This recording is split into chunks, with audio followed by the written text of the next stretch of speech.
Hello बच्चों, your question is ions from soil reach to xylem of root through।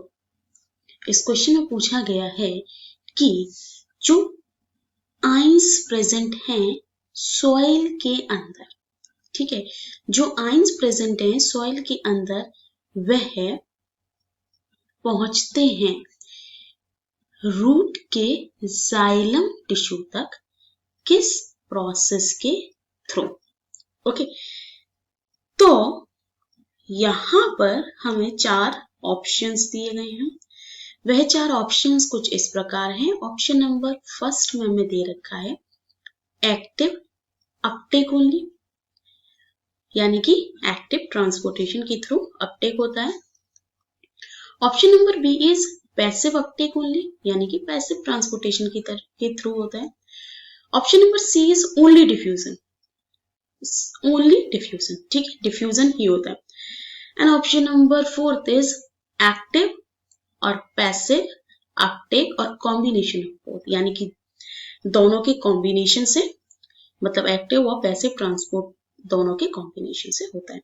तो मेरे प्यारे बच्चों, अगर हम बात करते हैं ट्रांसपोर्ट की, तो ट्रांसपोर्ट जो कि है, जैसे कि हमें पता है कि वो 2 टाइप का होता है। पहला ट्रांसपोर्ट जो है एक्टिव होता है, एक्टिव ट्रांसपोर्ट, और दूसरा होता है पैसिव ट्रांसपोर्ट।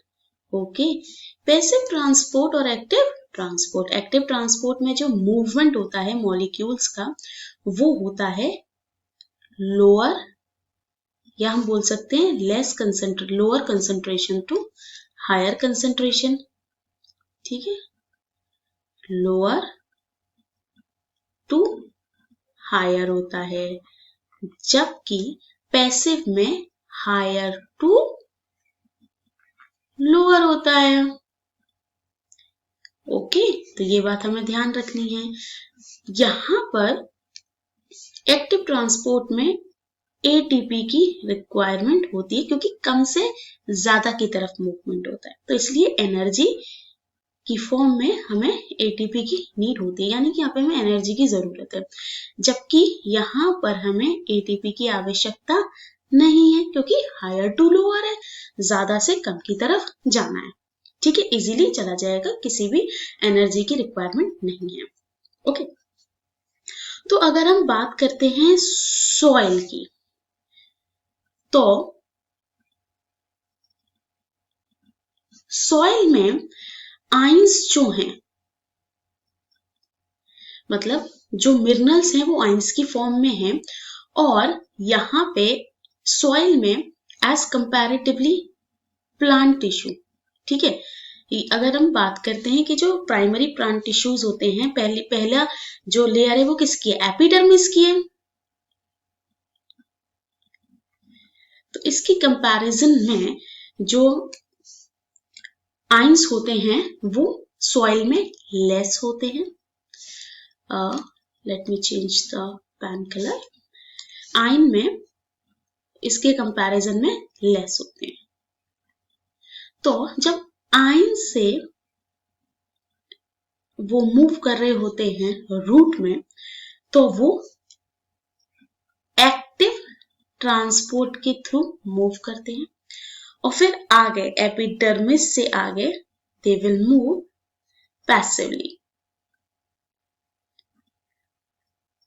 ओके स्टूडेंट्स, तो यहां पर आइंस के मूवमेंट में एक्टिव और पैसिव दोनों ही ट्रांसपोर्टेशन का इन्वॉल्वमेंट होता है, क्योंकि सॉइल में कॉन्सेंट्रेशन जो है या लेवल जो है वो क्या है, वो लेस है, ठीक है।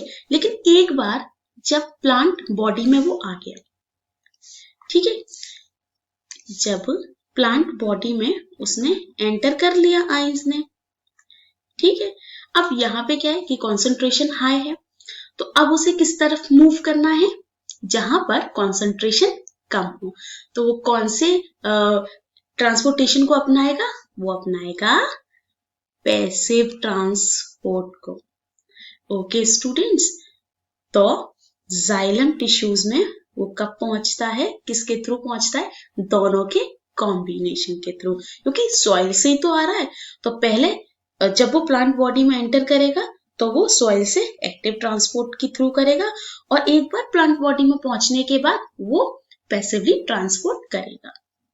ओके स्टूडेंट्स, कि एपिडर्मिस से कॉर्टेक्स, कॉर्टेक्स से एंडोडर्मिस, एंडोडर्मिस से पेरिसाइकिल, और फिर जाइलम टिश्यूज की तरफ। ओके स्टूडेंट्स, तो यहाँ पे अगर हम अपने ऑप्शंस की बात करें तो पहला ऑप्शन में है एक्टिव, तो ये इनकरेक्ट है। सेकंड ओनली पैसिव, तो ये भी इनकरेक्ट यहाँ पे दे रखा है। ओनली डिफ्यूजन, तो ये भी इनकरेक्ट होगा। और ऑप्शन नंबर 4 जो है वहां पे दे रखा है कॉम्बिनेशन ऑफ बोथ, यानी कि एक्टिव और पैसिव दोनों के थ्रू अपटेक हो रहा है। तो यहाँ पे जो हमारा करेक्ट ऑप्शन है वो है ऑप्शन नंबर 4, यानी कि ऑप्शन जो डी है वो यहाँ पे हमारा करेक्ट ऑप्शन होगा। आई होप स्टूडेंट्स आपकी समझ में आया हो। Thanks for watching.